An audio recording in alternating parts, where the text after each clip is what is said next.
Hello friend, स्वागत है आपका जयश्री क्लासेस में। और आज हम लोग डिस्कस करने जा रहे हैं ग्रुप डी का सेट पेपर, जिसमें हम डिस्कस करेंगे टॉप 35 क्वेश्चन।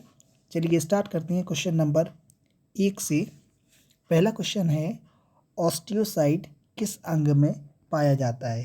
पहला क्वेश्चन है, ऑस्टियोसाइड किस अंग में पाया जाता है। यकृत में, अस्थि में, त्वचा में, मस्तिष्क में।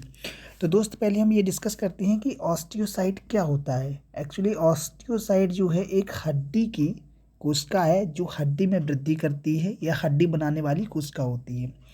तो दोस्तों जिस तरीके से इसमें ऑप्शन दिया है कि ए यकृत है, बी अस्थि है, तीसरा त्वचा है और चौथा मस्तिष्क है। तो जब हड्डी की कोशिका है ऑस्टियोसाइड, तो ये कहाँ पाई जाएगी? हड्डी में, यानी कि ऑप्शन बी। चलिए नेक्स्ट क्वेश्चन की ओर बढ़ते हैं। नेक्स्ट है, निम्न में से कौन सी गैस यौगिक बना सकती है। Option A helium, option B radon, option C argon, option D xenon. तो ये क्या है? निम्न की कौन सी अक्रिय गैस है जो यौगिक बना सकती है। यौगिक यानी कि कंपाउंड बना सकती है। तो दोस्तों कंपाउंड बनाने वाली गैस होती है हीलियम, यानी ऑप्शन ए इसका सही आंसर होगा। चलिए नेक्स्ट क्वेश्चन की ओर बढ़ते हैं। नेक्स्ट क्वेश्चन है, सबसे हल्की पदार्थ कौन सी है। क्वेश्चन है, सबसे हल्की पदार्थ कौन सी है। यानी कि नाइट्रोजन सबसे हल्का होता, क्लोरीन हल्का होता, सल्फर हल्का होता या हीलियम हल्का होता। तो दोस्तों हम सभी जानते हैं कि हीलियम का एटॉमिक मास या एटॉमिक नंबर सबसे कम है, इसलिए हीलियम सबसे हल्का होगा, ऑप्शन डी। नेक्स्ट क्वेश्चन है, कोशिका में पचाने की थैली कौन सी है। कोशिका में पचाने की थैली कौन सी है। लाइसोसोम, राइबोसोम, माइटोकॉन्ड्रिया या इनमें से कोई नहीं। तो दोस्तों इसका सही आंसर होगा ऑप्शन ए, यानी कि लाइसोसोम कोशिका में पचाने की थैली के नाम से जानी जाती है। नेक्स्ट क्वेश्चन है, दूध को दही में स्कंदित करने वाला एंजाइम कौन सा है। रेजिन, टेनिन, रेनिन या थीम। तो दोस्तों इसका सही आंसर होगा ऑप्शन नंबर बी, यानी कि रेनिन। नेक्स्ट क्वेश्चन की ओर बढ़ते हैं। नेक्स्ट क्वेश्चन है छठवां, पाइराइट अयस्क को जलाने से कौन सी गैस बनती है। क्वेश्चन है, पाइराइट अयस्क को जलाने से कौन सी गैस बनती है। Option A sulphur, option B nitrogen, option C. दोस्तों इसमें जो है ऑप्शन 2 ही हो पाए हैं। चलिए नेक्स्ट क्वेश्चन की ओर बढ़ते हैं। पाइराइट अयस्क को जलाने से कौन सी गैस बनती है। Option A sulphur, option B nitrogen, option C sulphur dioxide और ऑप्शन डी कार्बन डाइऑक्साइड। तो दोस्तों इसका सही आंसर होगा ऑप्शन सी, यानी कि सल्फर डाइऑक्साइड, SO2। चलिए नेक्स्ट क्वेश्चन की ओर बढ़ते हैं। और नेक्स्ट क्वेश्चन है कि मूल कण बोसन किसके नाम पर रखा गया है। मूल कण जो है बोसन किसके नाम पर रखा गया है। Option A Satyendra Nath Bose, option B Subhash Chandra Bose, option C Rabindranath Bose, option D Jagdish Chandra Basu. तो दोस्तों इसका सही आंसर होगा ऑप्शन ए, यानी कि सत्येंद्र नाथ बोस। सत्येंद्र नाथ बोस पहले IAS थे भारत के। चलिए नेक्स्ट क्वेश्चन की ओर बढ़ते हैं। रोंटगन ने किसकी खोज की। क्वेश्चन है, रोंटगन ने किसकी खोज की। अल्फा कण, बीटा कण, एक्सरे या गामा किरण। हम लोग जानते हैं रोंटगन का संबंध किससे है, एक्सरे से, यानी कि रोंटगन ने जो खोज की है वो की है एक्सरे की। तो इसका सही आंसर होगा ऑप्शन सी। नेक्स्ट क्वेश्चन की ओर बढ़ते हैं। जब क्लोरीन के साथ अधिक अमोनिया अभिक्रिया करता है तो कौन सी गैस निकलती है। हीलियम और नाइट्रोजन, सल्फर या ऑक्सीजन। तो दोस्तों इसका सही आंसर होगा ऑप्शन बी, यानी कि नाइट्रोजन गैस निकलती है जब क्लोरीन के साथ अधिक अमोनिया अभिक्रिया करता है। नेक्स्ट क्वेश्चन की ओर बढ़ते हैं। क्वेश्चन नंबर 10 है कि बल की परिभाषा न्यूटन के किस नियम से प्राप्त होती है। द्वितीय, तृतीय, प्रथम या संवेग संरक्षण। तो दोस्तों इसका सही आंसर होगा ऑप्शन सी, यानी प्रथम नियम से। नेक्स्ट क्वेश्चन है, ध्वनि की न्यूनतम तीव्रता जो मानव कान पहचान सकता है 20 डेसीबल, 10 डेसीबल, 30 डेसीबल, 40 डेसीबल। तो दोस्तों इसका सही आंसर होगा ऑप्शन नंबर सी यानी कि 10 डेसीबल। नेक्स्ट क्वेश्चन की ओर बढ़ते हैं कि चावल की उत्पत्ति किस देश से हुई है। नेक्स्ट क्वेश्चन है चावल की उत्पत्ति किस देश से हुई है। चावल की उत्पत्ति किस देश से हुई है। Option A Indo Burma, option B Brazil, option C Sri Lanka और ऑप्शन डी चीन। तो दोस्तों इसका सही आंसर होगा इंडो बर्मा, यानी कि जो पश्चिम बंगाल वाला क्षेत्र है उसको चावल की उत्पत्ति के नाम से जाना जाता है। नेक्स्ट क्वेश्चन की ओर बढ़ते हैं। क्वेश्चन नंबर 13 है कि मक्का की उत्पत्ति किस देश से मानी जाती है। ऑप्शन ए भारत, जापान, मैक्सिको या इथोपिया। तो दोस्तों इसका सही आंसर होगा ऑप्शन नंबर सी यानी मैक्सिको को मक्का की उत्पत्ति के लिए जाना जाता है।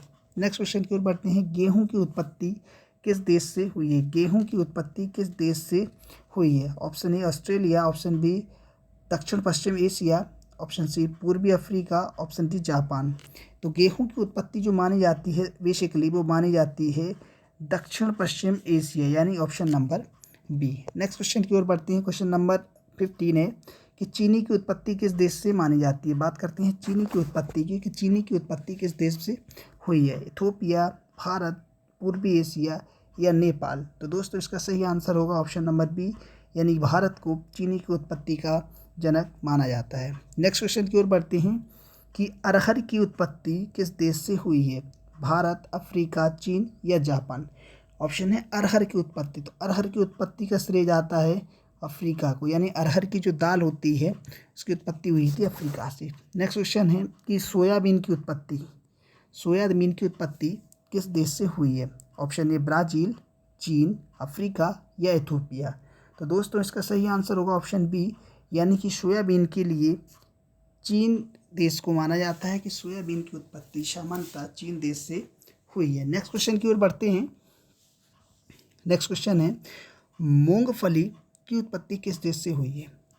ऑप्शन ए मूंगफली की उत्पत्ति, ऑप्शन ए ब्राज़ील, अमेरिका, केंद्रीय अफ्रीका या इंग्लैंड। तो ऑप्शन इसका सही आंसर होगा ब्राज़ील यानी कि ऑप्शन ए। नेक्स्ट क्वेश्चन की ओर बढ़ते हैं कि सरसों की उत्पत्ति किस देश से हुई है। सरसों की उत्पत्ति किस देश से हुई है। तो दोस्तों इसका आंसर बता दूं कि सरसों की उत्पत्ति का श्रेय जाता है भारत को, यानी कि सरसों की उत्पत्ति का श्रेय जाता है हमारे प्यारे भारत को सरसों की उत्पत्ति का जनक माना जाता है। नेक्स्ट क्वेश्चन की ओर चलते हैं। क्वेश्चन नंबर 20 है जिसमें दिया है नारियल की उत्पत्ति किस देश से हुई है। नारियल की उत्पत्ति किस देश से हुई है। Option A Arabia, option B America, option C उत्तर कोरिया, ऑप्शन डी दक्षिण कोरिया। तो दोस्तों इसका सही आंसर है अमेरिका, यानी कि नारियल की उत्पत्ति का श्रेय जाता है अमेरिका को। नेक्स्ट क्वेश्चन है कि सूरजमुखी की उत्पत्ति किस देश से हुई है। मैक्सिको, इथोपिया, भारत या जापान।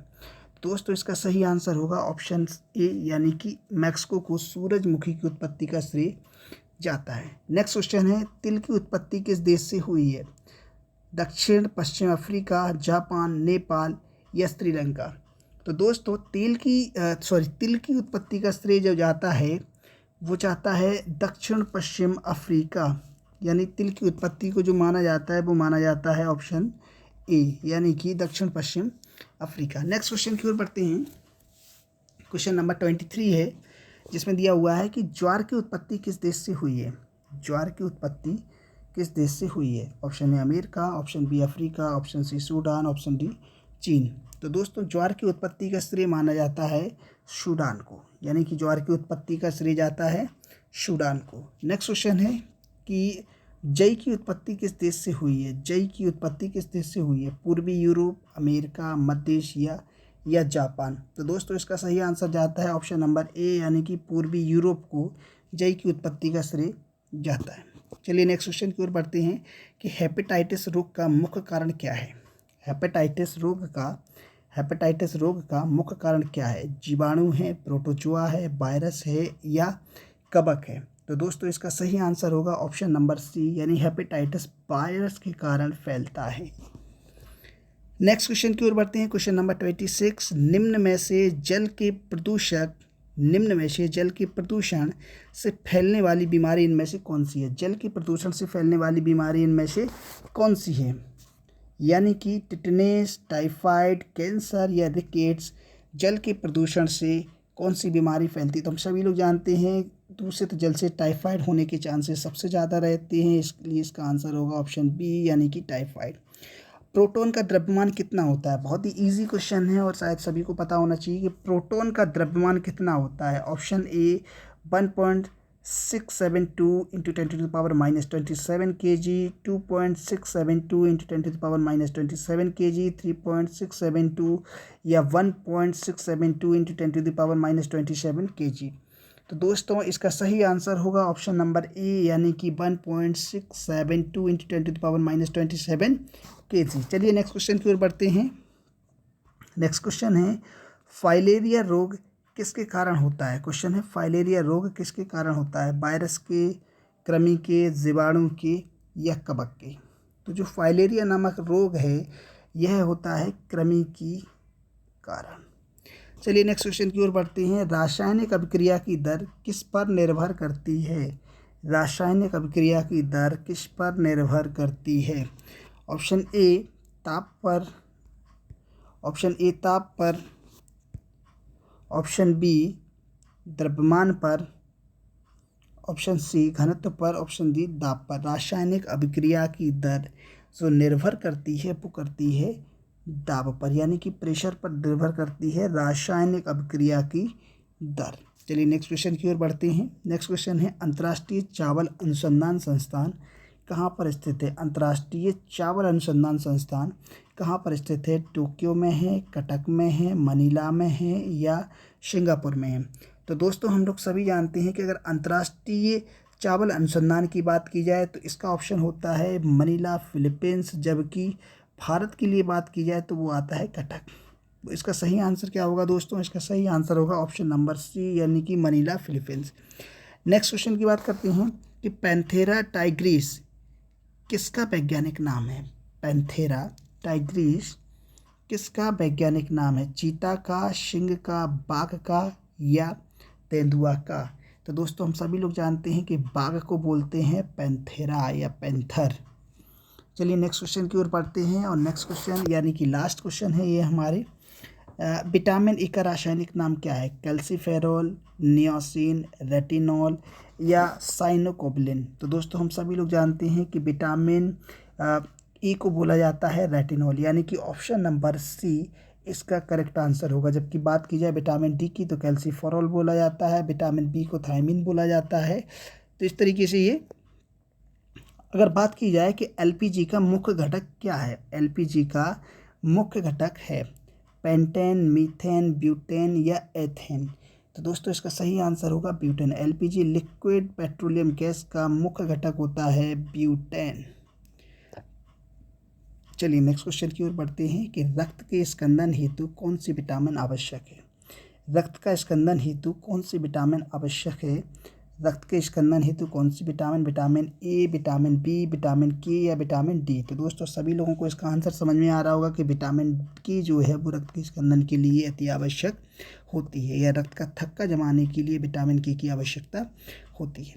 नेक्स्ट क्वेश्चन की ओर बढ़ते हैं कि पहली बार परमाणु बम किस देश पर गिराया गया था? तो दोस्तों हमें सभी को पता है कि सबसे पहले परमाणु बम कहाँ गिराया गया था? हिरोशिमा और नागासाकी पे। तो इस तरीके से इसका आंसर तो होगा ऑप्शन ए, लेकिन अब ये भी पूछा जाता है कि जो परमाणु बम गिराया गया था उसका नाम लिटिल बॉय था या फैटमैन था, तो कहाँ गिरा? हिरोशिमा पे कब गिराया गया था और नागासाकी पर कब गिराया गया? तो दोस्तों ये सारी चीज़ें हमको पता होनी चाहिए। चलिए नेक्स्ट क्वेश्चन की ओर बढ़ते हैं कि ज्वार की उत्पत्ति किस देश से हुई है?